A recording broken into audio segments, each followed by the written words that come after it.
नमस्कार दोस्तों, मैं दिव्या आप सभी का स्वागत करती हूँ। देखिए दोस्तों, हमने लास्ट वीडियो में थोड़ा सा इंग्लिश का इम्पोर्टेंट सेक्शन जो है वो सीखा था कि कैसे आप इंग्लिश की जो तैयारी है वो कॉम्पिटिटिव एग्जाम्स में पढ़ सकते हैं या देख सकते हैं। तो वहां पर दोस्तों मैंने आपको एक टॉपिक बताया था जिसको मैंने सिनोनिम्स नाम से कहा था, और मैंने आपसे कहा था कि एग्जाम में ये एक इम्पॉर्टेंट टॉपिक है, एक इम्पॉर्टेंट वेटेज रखता है जहां से आप इंग्लिश के अंदर मार्क्स जो है वो ग्रैब कर सकते हो। तो दोस्तों आज मैं आपसे इस ही टॉपिक के बारे में बात कर रही हूँ और मैं कोशिश करूंगी कि मैं आपको ये बता सकूं कि आप सिनोनिम्स को कैसे बहुत इजीली स्मॉल स्मॉल ट्रिक्स की सहायता से दोस्तों याद रख सकते हैं। तो दोस्तों हम यहाँ से सिनोनिम्स का एक ट्रैक चालू कर रहे हैं जो आपके एसएससी सीजीएल के एग्जाम्स में काफी हेल्प करेगा और आपको मार्क्स ग्रैब करने में थोड़ा सा सहायक बनेगा। तो दोस्तों यहाँ से मैंने कोशिश की है आपको सिनोनिम्स याद कराने की ट्रिक्स के माध्यम से। तो दोस्तों आप ये बिल्कुल मत सोचिएगा कि इंग्लिश में कोई टॉपिक बहुत ही ज्यादा टफ होता है या हमें बहुत लॉन्ग टाइम तक लर्न नहीं रहता है, क्योंकि आप उसका पैटर्न ढंग से फॉलो नहीं कर पाते हो, आप ढंग से ये नहीं देख पाते हो कि कौन सा टॉपिक हम इजीली ग्रैब कर सकते हैं या याद रख सकते हैं। तो चलिए दोस्तों आज हम स्टार्ट करते हैं और अपने सिनोनिम्स का पहला वीडियो लेते हैं कि आप कैसे सिनोनिम्स को याद रख सकते हैं। तो दोस्तों आज की क्लास का जो पहला सिनोनिम मैंने लिया है वो लिया है इल ब्रेड। क्या कहते हैं दोस्तों इसे? Ill bred. दोस्तों इल ब्रेड को अब हम याद करने की कोशिश करते हैं। तो दोस्तों इल ब्रेड का जो आंसर है ना वो है अनकाउथ। आपको ये वर्ड दिख रहा है अनकाउथ। इसे याद कैसे रखेंगे? ये अनकाउथ जो वर्ड है ना इसे मैं प्रोनाउंस कर सकती हूँ अनखाउ। अनकाउथ को हम कैसे बोल सकते हैं? अनखाउ। तो आप इसे ऐसे याद रखोगे कि जो अनखाउ व्यक्ति होता है या जो इल व्यक्ति होता है, इल यानी कि बीमार व्यक्ति, तो अनखाउ व्यक्ति या फिर बीमार व्यक्ति ब्रेड को गंवारों के जैसे खाता है। तो हम याद कैसे रखेंगे? अनखाउ व्यक्ति या बीमार व्यक्ति ब्रेड को गंवारों के जैसे खाता है। तो इल ब्रेड का दोस्तों यहाँ पे मतलब क्या हुआ? अनकाउथ। अनखाउ व्यक्ति और बीमार व्यक्ति ब्रेड को कैसे खाता है? गंवारों के जैसे खाता है।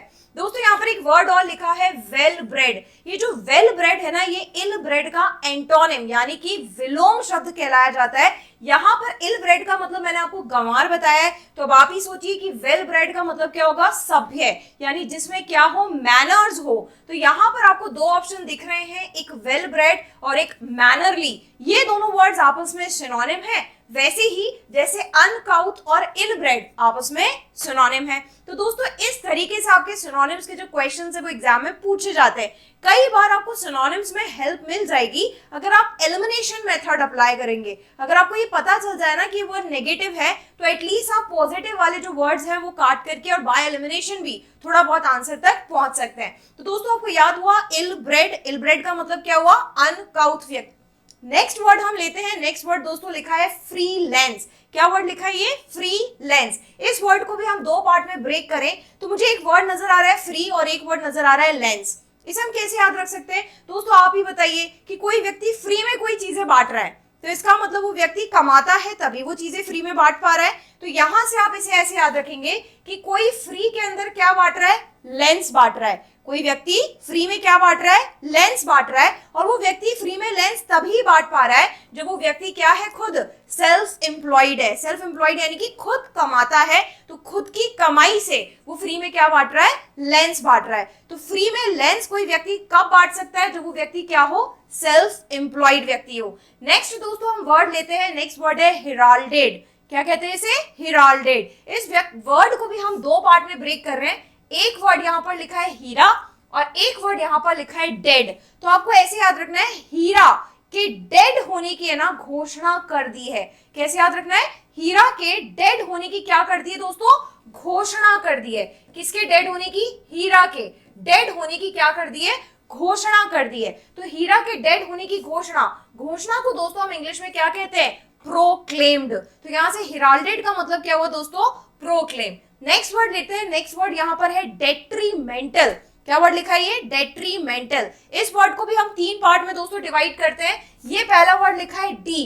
डी से हम वर्ड याद रखेंगे दी। फिर एक वर्ड लिखा है ट्राई। ट्राई से हम क्या याद रखेंगे? तीन। और यहाँ पर एक वर्ड लिखा है मेंटल। मेंटल का मतलब पागल। तो हम कैसे याद रखेंगे कि दी तीन पागल लोग, दी तीन पागल लोग तो मेरे लिए खतरनाक यानी कि हार्मफुल साबित होंगे। कैसे याद रखना? एक पागल व्यक्ति को झेलना इतना मुश्किल होता है, तो यहाँ पर तो कितने पागल व्यक्ति है, 3 पागल व्यक्ति।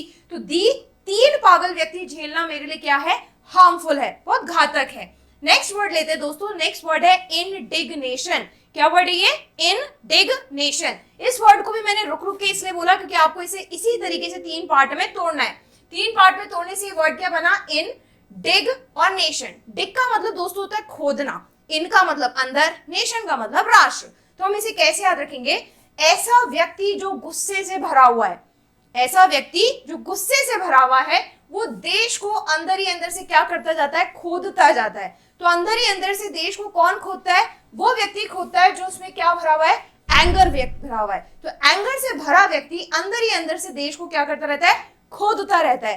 तो इस तरीके से दोस्तों हमने कोशिश की है आज आपको वर्ड्स याद कराने की। तो दोस्तों आप इस तरीके से अगर सिनोनिम्स याद करेंगे तो आपको बहुत अच्छे से और इजीली सिनोनिम्स याद हो जाएंगे। शब्दों को थोड़ा सा तोड़िए, उसकी ट्रिक्स बनाने की कोशिश कीजिए और फिर वर्ड्स को याद करने की जरूर से कोशिश कीजिए। आपको बहुत लॉन्ग टाइम तक याद भी रहेगा और एग्जाम में आप इसके मार्क्स ग्रैब भी कर पाएंगे। तो दोस्तों आई होप आपको ये वीडियो अच्छी लगी होगी। नेक्स्ट हम वापस से इसी तरीके से आपके लिए और सिनोनिम्स लेकर आएंगे, इजीली आपके लिए ट्रिक्स बनाएंगे ताकि आपको सिनोनिम्स और अच्छे से याद हो सके। तो दोस्तों यहाँ से एसएससी सीजीएल का हम एक सफर चालू कर रहे हैं एंड आप सभी को ऑल द बेस्ट, ताकि आप एसएससी सीजीएल का पेपर बहुत अच्छे से दे सके और इसी 2023 में एक अच्छी सी नौकरी लेकर के घर वालों को भी खुश रख सके और खुद को भी खुश रख सके। थैंक यू दोस्तों, जय हिंद, जय भारत।